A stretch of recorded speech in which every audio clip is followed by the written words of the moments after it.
शांति।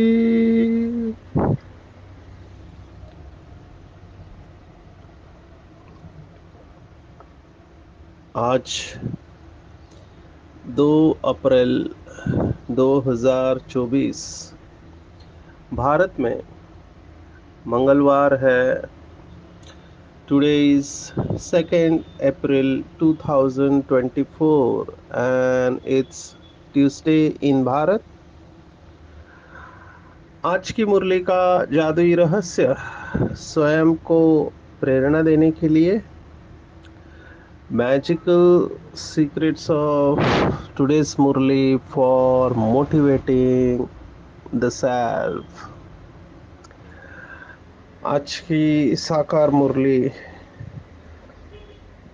Take home एक शब्द के रिवॉल्विंग है, जो भगवत गीता के 17वें अध्याय का श्लोक है। 17th chapter of Shrimad Bhagavad Gita, 28th verse. 17वां अध्याय श्रद्धा त्रय विभाग योग, और इसके अंदर 28 श्लोक है। There are 28 verses in 17 chapter, और उसमें 20वां श्लोक है। दातव्यमिति यद्दानम दीयते अनुपकारिणे देशे काले च पात्रे च तद्दानम सात्विकम स्मृतम। दान के प्रकार बताए गए हैं, और आज की मुरली दान के ऊपर है। एक्चुअली तीन तीन बातें इस 17वें अध्याय में आई है। तप कौन सा है, तो सात्विक राजसी तामसी तप कहा गया है। ऐसे श्रद्धा भी 3 प्रकार की है। आज की मुरली दान के ऊपर है। दान का सभी धर्मों में महत्व है। हर एक धर्म में दान का अपना अपना महत्व है। हमारे इस्लाम में इस्लाम के भाई बहने ज़कात निकालते हैं। भारत में तो दान है ही है।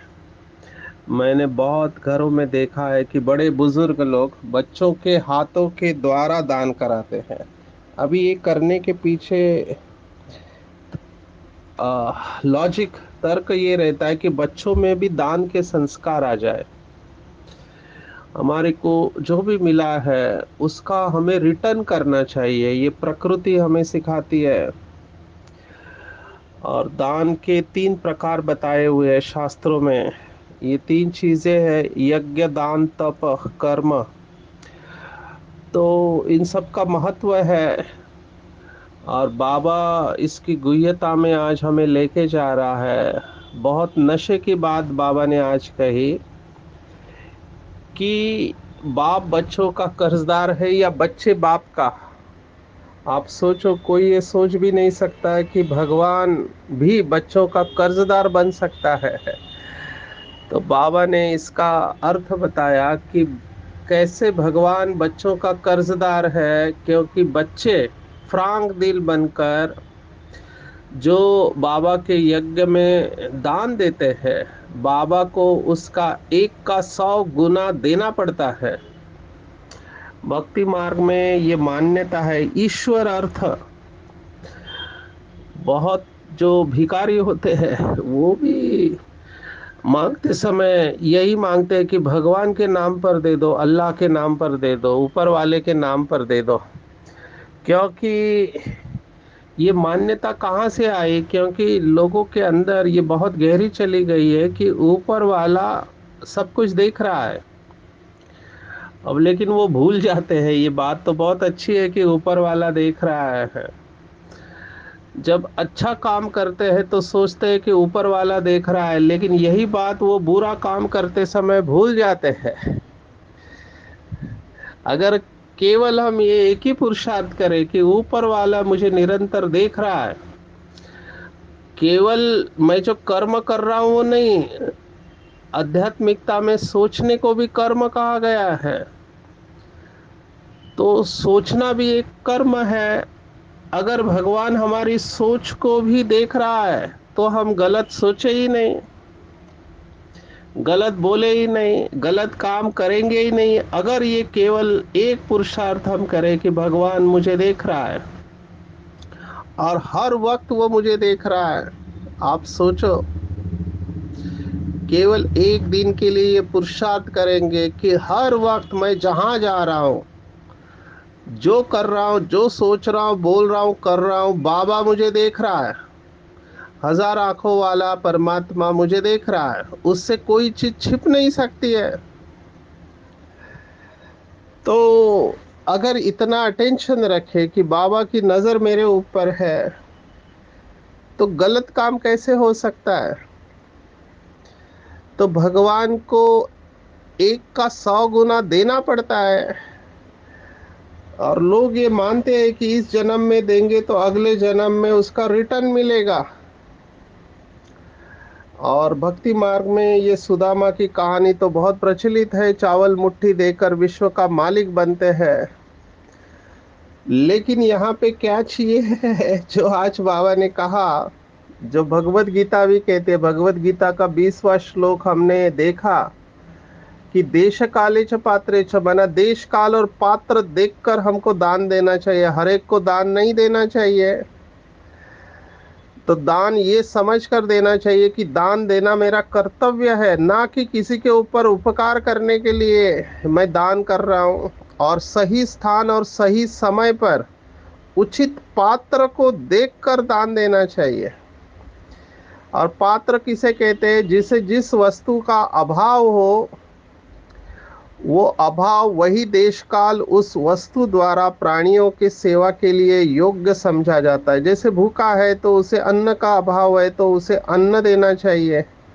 दुखी या रोगी है तो जैसे जैन में जो चार, जैन धर्म में 4 दान बताए हुए हैं, उसमें अन्न दान तो है लेकिन औषध दान भी है।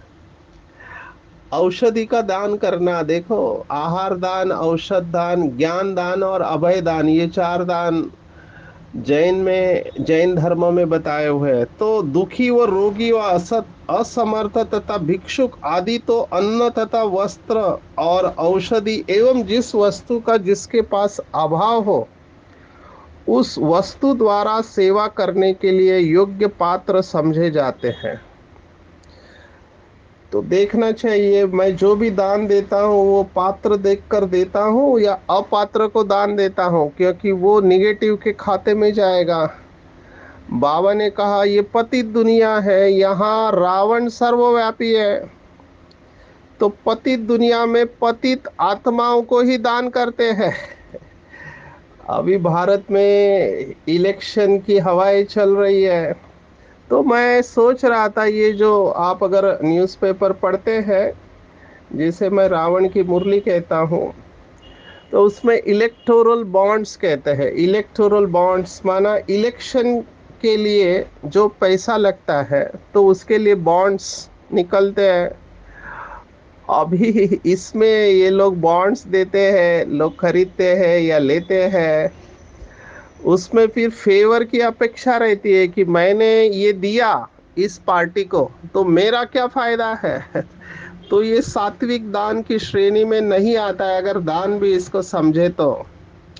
देखो आध्यात्मिकता हमें कितनी ऊंचाई पर लेके जाती है। बाबा ने आज मुरली में कहा स्पष्ट रूप से कि मैंने बाबा को दिया, ये ख्याल भी कभी नहीं आना चाहिए। और हम देखते हैं भक्ति मार्ग में जो लोग दान करते हैं उनके बड़े बड़े अक्षरों में नाम लिखे जाते हैं। बाबा ने कहा कर्म का फल उन्हें इसी जन्म में मिल जाता है, वाह वाह होती है, तो अगले जन्म में कैसे जमा होगा। भारत तो ऐसा देश है जहां पर कहावत है कि एक हाथ से आप दान देते हो तो दूसरे, आपके ही दूसरे हाथ को पता नहीं होना चाहिए। क्यों नहीं होना चाहिए पता? क्योंकि अहंकार आ जाता है कि मैंने दान किया। आज बाबा ने इसी बात को टच किया है कि कुछ बाबा के बच्चों में ये भाव आ जाता है कि मैंने दान किया तो हमारी खातिरी क्यों नहीं हो रही है, हमने इतना दिया यज्ञ को। बाबा ने इसी बात को पकड़ा है। ये होता भी है, अलग अलग फील्ड में होता है। दान माना केवल धन का दान नहीं। एक आत्मा ऐसे ही नाराज हो गई, मैंने कहा क्या हो गया, तो कहा मैंने इतनी सेवा किया, दीदी ने एक पानी का ग्लास भी नहीं पूछा। तो हम जो भी करते हैं बाबा के यज्ञ में, वो अपने लिए करते हैं, वो अपने लिए करते हैं। तो इसमें अपेक्षाएं नहीं रखनी चाहिए, क्योंकि जहां ही हमने अपेक्षा रखी कि मैंने इतना दिया, मेरे को इतना मिलना चाहिए, तो फिर प्रॉब्लम आ सकती है, आपकी अवस्था डिस्टर्ब हो सकती है। बाबा ने कहा ये संकल्प भी नहीं आना चाहिए कि मैंने बाबा को दिया। अभी बाबा ऐसा क्यों कह रहा है, इसके पीछे भी गहराई में हमको जाना चाहिए। मुझे ये बात बहुत अच्छी लगती है, इसलिए मैं इसके ऊपर सुनाता हूँ कि कई लोग मुझे अपने घर पे लेके जाते हैं, नया घर है, और दिखाते हैं हमने कौन से टाइल्स लगाए हैं, हमारा वॉलपेपर कैसा है, वगैरह वगैरह। बहुत अच्छे अच्छे घर होते हैं, डिजाइनर होम्स भी होते हैं। अभी उसमें एक कमरे में लेके जाते हैं और मुझे कहते हैं कि देखो सचिन भाई, हमने बाबा को अलग कमरा दिया है। तो मुझे बहुत रहम आता है। मैं फिर उनको बहुत प्यार से समझाता हूँ कि जो भगवान पूरी दुनिया को दे रहा है, तुम उसको क्या दे सकते हो। देने वाला दाता तो शिव बाबा है। तो मैं उनको समझाता हूँ कि हमने अपने घर में बाबा को कमरा दिया है, ये कहना ठीक है, या बाबा के दिए हुए घर में हम रहते हैं, ये कहना ठीक है। तो पता ही नहीं चलता कि हमारे अंदर कितना सूक्ष्म में अभिमान हो सकता है। एक बहन ने मुझे बहुत अच्छी बात कही, अभी उसकी ड्यूटी थी दादी को संभालने की, क्योंकि उम्र हो गई, बीमार है। तो मैंने उनको पूछा कि आप दादी को ठीक संभालती हो, तो उसने कहा हम कौन होते हैं संभालने वाले, दादी ही हमको संभालती है। अब ये बहुत अच्छी बात मुझे लगी। हमको लगता है कि हम उन्हें संभाल रहे हैं, लेकिन उनकी संभाल तो स्वयं भगवान कर रहा है। ये तो हमारा भाग्य है कि ऐसे महान आत्माओं की सेवा करने का हमको अवसर मिलता है। जहाँ भी मौका मिले, सेवा का अवसर छोड़ना नहीं चाहिए, जिससे हमें दुआ मिले। लेकिन रिटर्न में एक्सपेक्टेशन नहीं रखना चाहिए कि हमने इतना सेवा किया, हमको कुछ मिला नहीं, कुछ पूछा नहीं। निस्वार्थ भाव से करना चाहिए। तो इसीलिए बाबा ने आज मुरली में कहा कि ये शब्द इस्तेमाल नहीं करना चाहिए कि मैंने बाबा को दिया, ये ख्याल भी नहीं आना चाहिए। भगवत गीता अगले श्लोक में कहता है, राजसी दान किसे कहते हैं, जो प्रत्युपकारार्थ फल उद्देश्य दीयते च परिक्लिष्टम तद्दानम राजसम स्मृतम। जो क्लेश पूर्वक दिया जाता है, चंदे चिट्ठे आदि में धन दिया जाता है, और प्रत्युपकार के प्रयोजन से, मानव फल की दृष्टि से या मान बढ़ाई प्रतिष्ठा, इसके लिए दिया जाता है। इवन स्वर्ग आदि प्राप्ति के लिए, रोग आदि निवृत्ति के लिए फल की कामना रख कर दिया जाता है, या कष्ट भरे मन से दिया जाता है, उसे राजसी दान कहते हैं। अभी बाबा के कई बच्चे यज्ञ में धन से सहयोगी है, बहुत भाग्यवान है कि बाबा आपका धन स्वीकार कर रहा है। इसमें भी मैं मार्क्स देना चाहूंगा सैलरी वाले, क्योंकि सैलरी वालों का टैक्स एट सोर्स कट होता है। हाईएस्ट टैक्स पेयर्स तो सैलरी वाले होते हैं, क्योंकि वो छिपा नहीं सकते, वो डोनेशन लेते हैं, एलआईसी की पॉलिसी लेते हैं, क्या क्या करते हैं टैक्स को बचाने के लिए। और यज्ञ में भी एटीसी जो भी है सेक्शन इनकम टैक्स के, तो उसका रिटर्न मिलता है। ये भी एक बाबा ने बहुत अच्छा हमको मौका दिया है, हमारा भाग्य भी बन रहा है, टैक्स भी बच रहा है।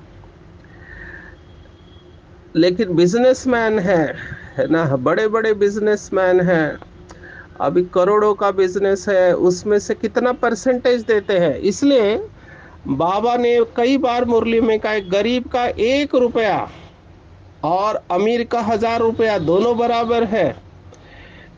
It is not how much you give, it is the percentage of your income. माना आपके पास जो इनकम है उसकी कितनी परसेंटेज आप देते हो। अब ये भी धर्मों में बताया जाता है, कोई 2%, 2.5% कहते हैं, कोई 5%, कोई 10%। मैंने तो अलग अलग इसमें प्रकार देखे। हमारा एक भाई है, अभी बहुत अच्छा लगा मुझे, उसका बहुत बड़ा दुकान है। उसने डिसाइड किया है कि पहला जो गिराईक आएगा वो जितना भी हो, 100 रुपया हो, 1000 रुपया, 10,000 रुपया हो, जो पहला होगा वो सब बाबा के यज्ञ में जाएगा। अब ये बहुत अच्छा तरीका है कि शुरुआत परमात्मा से करते हैं। कल भी बाबा ने 2 दिन पहले मुरली में कहा था कि हर कार्य करने के पहले स्वमान में स्थित हो जाओ। तो जो शॉप वाले, जो बिजनेसमैन है, अगर वो इस संकल्प में चलते कि बाबा ये दुकान आपका है, ये सब कुछ आपका है, आप ही इसको चला रहे हो, तो पहला थॉट ट्रस्टी बन के चलो, पहला जो होगा वो आपके यज्ञ में हम देंगे। ऐसे बाबा के अलग अलग बच्चे अपने आप को बांध के चलते हैं ताकि वो निश्चिंत रहते। तो ये राजसी दान है। अभी तामसी दान क्या है, तो सात्विक के टोटली अपोजिट। वहां था देश काल पात्रे च, यहाँ पे अदेश काले यदानम पात्र बेश्च दीयते असत्कृतम अज्ञातम तत्तम समुद्राहृतम। माना कुपात्र को जो दान दिया जाता है, अयोग्य देश और काल में दिया जाता है, बिना सत्कार के या तिरस्कार पूर्वक दिया जाता है, कुपात्र को दिया जाता है। बाबा ने मुरलियों में कहा, इवन हमारी बहनें भी सुनाती है कि आपने किसी को भावना में आके या रहम करके धन दिया। जैसे आजकल ट्रैफिक सिग्नल के यहाँ पे बहुत सारे भिक्षा मांगने वाले होते हैं। अभी वो अलग अलग चेहरे बनाते हैं। मुझे पता नहीं बाकी शहरों में कैसे होता है, लेकिन मुंबई में इसके ऊपर तो बॉलीवुड ने एक मूवी भी बनाई है, इसका नाम ही रखा है ट्रैफिक सिग्नल। और इसमें इनकी गैंग होती है, बहुत विधि पूर्वक इनको भीख मांगना सिखाया जाता है, कैसे चेहरा करना है, ताकि लोगों के अंदर दया भाव जागृत हो। अभी आपने तो अच्छे भाव से दिया, समझो किसी को 10 रुपया दिया, अभी वो 10 रुपए का उसने क्या किया आपको नहीं पता। अगर वो उससे शराब पी के कुछ ऐसा काम करता है तो उसका पूरा बोझा आपके ऊपर आ सकता है। ये कर्मों की गुह्य गति है। इसलिए आजकल लोगों ने ये भी चालू किया, मैंने देखा कई लोग पैसे नहीं देते, अपनी गाड़ी में पैकेट्स रखते हैं बिस्किट्स के, क्योंकि बहुत बच्चों को इस बिजनेस में लगाया जाता है और उनके द्वारा भीख मंगाई जाती है। तो उनको बिस्किट के पैकेट देते हैं लेकिन पैसा नहीं देते, क्योंकि पैसे का इस्तेमाल गलत हो सकता है। तो ये भी एक मान्यता आती जा रही है कि आपको किसी को मदद करनी है तो आप चावल की मदद कर सकते, खाने की चीज़ों की मदद कर सकते हैं, लेकिन धन नहीं देना चाहिए। तो ये दान के बारे में हमने देखा। आप इसके ऊपर और चिंतन करें। टेक होम मैसेज इसमें केवल इतना ही रखना चाहिए कि क्या मैं फ्रांक दिल से दान करता हूँ, या बाबा ने जैसे शब्द इस्तेमाल किया कंजूस या मनहूस। कुछ लोग होते हैं मनहूस होते हैं, माना वो दान करते नहीं है। तो बाबा ने कहा ये थोड़ा समय बचा हुआ है, अपना भाग्य बनाना है, तो बाबा के यज्ञ में दान करना चाहिए। अभी कई लोग मुझे पूछते कि पैसा ही नहीं है तो दान कहाँ से करें। तो दान केवल धन का नहीं होता है, धन जितना है उतना लगावे, लेकिन बाकी है कि संकल्पों का दान करें। समझो कोई धन से दान नहीं कर सकता है तो संकल्पों का दान कर सकता है। श्रेष्ठ संकल्प करे विश्व के लिए, ये भी एक प्रकार का दान है। ज्ञान का दान, बाबा ने कल भी कहा था कि ज्ञान धन का दान करना चाहिए। तो जहाँ ज्ञान धन है वहाँ स्थूल धन अपने आप आ जाएगा। गरीबी दूर हो सकती है ज्ञान धन का दान करने से। तो दान की गहराई में जाना है, सिर्फ उसमें अहंकार नहीं आना चाहिए और अपेक्षा नहीं होनी चाहिए, निस्वार्थ दान करना चाहिए। अंदर एक थॉट भी नहीं आना चाहिए कि हमने इतना दिया, क्योंकि जो भगवान पूरी दुनिया को देता है उसको हम क्या दे सकते हैं। तो निस्वार्थ दान करना चाहिए। इसके बाद दूसरी पॉइंट जो मुझे अच्छी लगी आज की मुरली में, वो ये है कि बाबा ने कहा रावण कब आता है। तो बाबा ने कहा राम और रावण दोनों संगम पर आते हैं ना। This is interesting. जैसे त्रेता समाप्त होता है तो राम राज्य खत्म होके रावण राज्य चालू होने वाला है। माना राम की एंट्री समाप्त, राम राज्य खत्म होके रावण की एंट्री चालू हो रही है। और यहाँ पर कलयुग समाप्त हो रहा है तो फिर से ईश्वर आता है, रावण की एंट्री समाप्त होती है, तो दोनों संगम पर आते हैं। ये बहुत इंटरेस्टिंग लगा कि दोनों का पार्ट संगम पर है और दोनों का आधा कल्प का राज्य है, इसलिए दोनों को सर्वशक्तिवान कहा गया है। शिव बाबा भी सर्वशक्तिवान है तो रावण भी सर्वशक्तिवान है। आज बाबा ने अंग्रेजी शब्द इस्तेमाल किया जो पहले भी आके गया है, वो है इनकॉग्निटो। अभी इनकॉग्निटो माना जो देखने में नहीं आता, अभी शिव बाबा देखने में नहीं आता, हम सभी incognito unknown but very well known warriors है। सब कुछ करा के अपने आप छिपाया। तो हमको ये बाबा से सीखना चाहिए कि कैसे बाबा निष्काम, निष्काम केवल एक शिव बाबा ही हो सकता है, सब कुछ करके गुप्त रहता है। तो हमको भी बाबा से ये गुण उठा लेना चाहिए कि सब कुछ करके अपने आप को गुप्त रखना है। वैसे तो देखा जाए गुप्त शब्द मिसनोमर है, माना गुप्त कोई रह नहीं सकता है।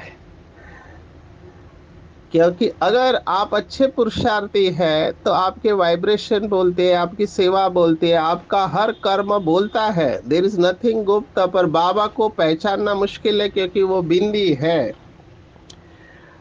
आज मुझे बाबा की ये बात बहुत अच्छी लगी, पूरी स्टोरी खुल गई। बाबा ने आज एक कार कंपनी को याद किया है, रोल्स रॉयस। अभी रोल्स रॉयस कंपनी ये जो कार बनाती है बहुत महंगी है। इसके ऊपर एक बहुत सुंदर कहानी है जो मुझे सुनाने का मोह हो रहा है। ये बहुत प्रसिद्ध हुई कहानी कि अलवर डिस्ट्रिक्ट के महाराजा जय सिंह प्रभाकर ये 1920 में उसके आसपास इंग्लैंड में गए थे रोल्स रॉयस शोरूम में। अभी जब वो शोरूम में गए तो वहां उस वक्त उन्होंने साधारण कपड़े पहने थे और उन्होंने टेस्ट ड्राइव के लिए कहा तो उसको मना कर दिया, क्योंकि रोल्स रॉयस खरीदना हर एक के बस की बात नहीं है, बहुत महंगी होती है ये कार। तो उनको वो टेस्ट ड्राइव मना कर दिया शोरूम वाले ने। उनको लगा ये साधारण व्यक्ति ये क्या करेगा, तो उन्होंने फिर नेक्स्ट डे वो पूरे अपने राजाई थाट में आकर उन्होंने वहां से 7 न्यू रोल्स रॉयस कार खरीदी की है। देखो एक रोल्स रॉयस इतना कॉस्टली होता है, इन्होंने 7 खरीदी किया। तब उस दुकान वाले को उसकी गलती महसूस हुई, लेकिन ये महाराजा अलवर उधर ही नहीं रुके। इन्होंने रोल्स रॉयस की पूरी जो उनके अंदर अकड़ थी वो पूरा निकाल दिया। महाराजा ने ये रोल्स रॉयस कार को कचरे की गाड़ी बना दी अपने राज्य में, एक जगह से कचरा उठा के दूसरे जगह लेके जाने के लिए। माना ताकि उनको मैसेज जाए कि आप जिसे ऊंच समझते हो वो गाड़ी हम कचरे के लिए इस्तेमाल करते हैं। ये न्यूज़ आग की तरह फैल गई और उन कंपनी वालों ने आकर महाराजा से माफ़ी मांगी, हमसे गलती हो गई, लेकिन कृपया आप ये रोल्स रॉयस कार को कचरा उठाने के लिए मत इस्तेमाल करो, हमारी कार की इमेज जा रही है। क्योंकि रोल्स रॉयस ये रॉयल की कार मानी जाती थी। तो ये है रोल्स रॉयस। बाबा के वक्त की बात है ये, उस समय ब्रह्मा बाबा भी थे। तो रोल्स रॉयस का इंजन को आज बाबा ने याद किया है, तो मैं सोच रहा था बाबा क्या क्या देखता है ऊपर से। इंजन से ऊपर से बात आई तो बाबा ने रोल्स रॉयस कंपनी को भी याद किया है। पात्र दान देके करना है। आज एक गुह्य बात आई है, बाबा ने कहा कि बैच फ्री देने में हर्जा नहीं है, लेकिन ये भी पात्र देख कर देना चाहिए। बाबा का जो बैच है इसके ऊपर भी मुझे कहानी याद आई। 180 कंट्रीज का एक कॉन्फ्रेंस था। देखो बाबा का मैसेज कैसे 180 देशों तक गया नशा मुक्ति की सेवा के लिए। आपको ये पहले भी सुनाया कि मनसा सेवा किया पूरे विश्व की 195 कंट्रीज की अनेक सालों तक, और 2016 में वो दिन आया कि ब्रह्मा कुमारी का स्टॉल लगा हुआ था और उस स्टॉल पे हम बैठे थे और 180 कंट्रीज के लोग हमारे पास आकर बाबा का परिचय लेके जा रहे थे। मुझे बहुत खुशी हो रही थी क्योंकि बाबा का मैसेज केवल 140 देशों में था, लेकिन इस कॉन्फ्रेंस के थ्रू, नशा मुक्ति की सेवा के थ्रू, टोबैको कंट्रोल की सेवा के थ्रू 180 कंट्रीज के लोगों तक गया। तो मुझे याद आ रहा है कि हमने लक्ष्य रखा था हमने, और वहाँ पर यूपी में नोएडा की एक टीचर बहन है जो बचपन से ज्ञान में है, प्रीति बहन जी, हमने लक्ष्य रखा था कि किसी भी देश की आत्मा को छोड़ना नहीं है, हर एक को बाबा का परिचय देना है। हम युक्ति से जाके उनसे बातें करते थे। तो एक टेबल पर बैठे थे कुछ लोग फॉरेनर्स, तो हमने उनको ऐसे ही बात करना चालू किया। वो थोड़ा खाना खा रहे थे, अभी खाना खाते समय हमने उनसे बात करना चालू किया तो उस व्यक्ति का ध्यान सीधा मेरे बैच के ऊपर गया। अभी हम उनको ज्ञान सुना रहे हैं लेकिन वो बार बार कह रहे हैं कि ये क्या है। तो हमने कहा ये ब्रह्मा कुमारी का बैच है, this is symbol of almighty. और वो बार बार कह रहा है ये बैच मुझे दे दो, मैं ये बैच चाहता हूँ। तो फिर हमने उनको कहा पहले आपको 7 डेज कोर्स करना पड़ेगा, क्योंकि वो नॉन वेज खा रहे थे। हमने कहा हमारे कुछ नियम और मर्यादाएं हैं। बोला मैं 7 डेज कोर्स करूंगा, ये बैच मुझे दे दो। फिर हमने कहा कि हमारी बहुत सारी धारणा है, फिर उसने कहा मैं सब करने को तैयार हूँ, ये बैच मुझे दे दो। तो मुझे बहुत वंडर लगा कि उस आत्मा को शिव बाबा का बैच इतना अच्छा लगा। बाबा क्या क्या कहाँ किसको कैसे तीर लगाता है। तो वो आत्मा निकली थी एक आइलैंड की, सोलोमन आइलैंड, अगर आपको पता है ऑस्ट्रेलिया के पास सोलोमन आइलैंड है। सोलोमन किंग की कहानी आपने सुनी होगी। तो ये बाबा का बैच भी बहुत वैल्यूएबल है। आते हैं आज के वरदान के ऊपर। बाबा ने आज डबल संबंध की बात की है। दो संबंध, एक है बाप द्वारा सर्व संबंध, माना जो हम परमात्मा को कहते हैं त्वमेव माताश्च पिता त्वमेव त्वमेव बंधुश्च सखा त्वमेव त्वमेव सर्वम मम देव देव, माना तुम ही मेरे सब कुछ हो। और दूसरा जो हमारा संबंध आता है दैवी परिवार। हम सब जानते हैं बाबा ने 3 सर्टिफिकेट लेने को कहा है। अभी लोकसभा का इलेक्शन होने वाला है, बाबा ने कहा वो लोकसभा है और आपकी लोक पसंद सभा है, तो यहाँ पर भी हमको सर्टिफिकेट लेना होता है। वहाँ तो वो वोट डालते हैं, यहाँ पे हमारा सिलेक्शन होता है और हमारे सिलेक्शन का आधार है हमारा कनेक्शन। जितना हमारा कनेक्शन शिव बाबा से अच्छा है उतना हमारा सतयुग के लिए अच्छा सिलेक्शन हो सकता है। इसके लिए बाबा ने कहा बाप द्वारा संबंध और दैवी परिवार का संबंध। तो एक स्वयं से संतुष्टता का पसंद का सर्टिफिकेट, एक बाप पसंद और एक लोक पसंद। तो ये दोनों संबंध बहुत इंपॉर्टेंट है। इन संबंध से बाबा ने कहा निस्वार्थ स्नेह और अविनाशी स्नेह सहयोग सदा प्राप्त होता रहता है। तो ऐसे जो दुआएं लेते हैं बेसिकली ब्राह्मण परिवार से और शिव बाबा से, तो बाबा ने कहा ऐसे आत्माएं सदा राजी रहते हैं, ना कि अर्जी करने वाले होते हैं। एक है अर्जी करने वाले कि ऐसा होना चाहिए वैसा होना चाहिए, और एक है राजी।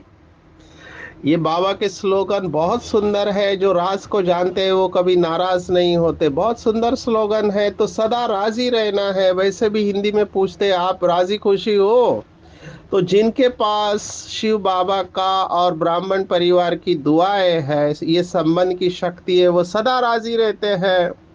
और कभी भी अगर कोई प्रॉब्लम आता है तो बाबा ने सॉल्यूशन दिया है कि साक्षी होकर, विधेयी बनकर प्लान को सोचो और इमीडिएटली प्लेन स्थिति में चले जाओ। कई लोगों को समझ में नहीं आता क्या करें, तो हम उनको कहते हैं कि आप बाबा के कमरे में जाओ, बाबा के सामने अपने दिल की बात रखो और फिर प्लेन स्थिति में चले जाओ, और फिर थोड़ी देर बाद बाबा आपको टच कराएगा कि क्या करना है। तो प्लान और प्लेन स्थिति, ये बाबा ने इसके ऊपर पूरी मुरली चलाई है। तो आज का पूरा टेक होम है, भाई भाई की दृष्टि पक्की करनी है। मैंने इसको टाइम इसलिए नहीं दिया क्योंकि बहुत बार हमने ये टॉपिक देखा है। भाई भाई की दृष्टि से देखेंगे तो दृष्टि बिगड़ेगी नहीं, वाणी में भी ताकत आएंगी। कभी ये नहीं सोचना है कि मैंने दिया है, मेरा भाग्य है कि भगवान मुझे यूज कर रहा है। और सौभाग्य, फ्रैंक दिल बनकर बाबा के यज्ञ में सहयोगी बनना है, तन मन धन समय श्वास संकल्प से। और डबल संबंध की शक्ति है, एक बाप द्वारा सर्व संबंध और दैवी परिवार द्वारा संबंध। ये डबल शक्ति को यूज करके सदा राजी रहना है, विधेयी और साक्षी बनकर प्लान सोचना है और प्लेन स्थिति में चले जाना है, तो सदा सफलता मिलती रहेगी। अच्छा, ओम शांति।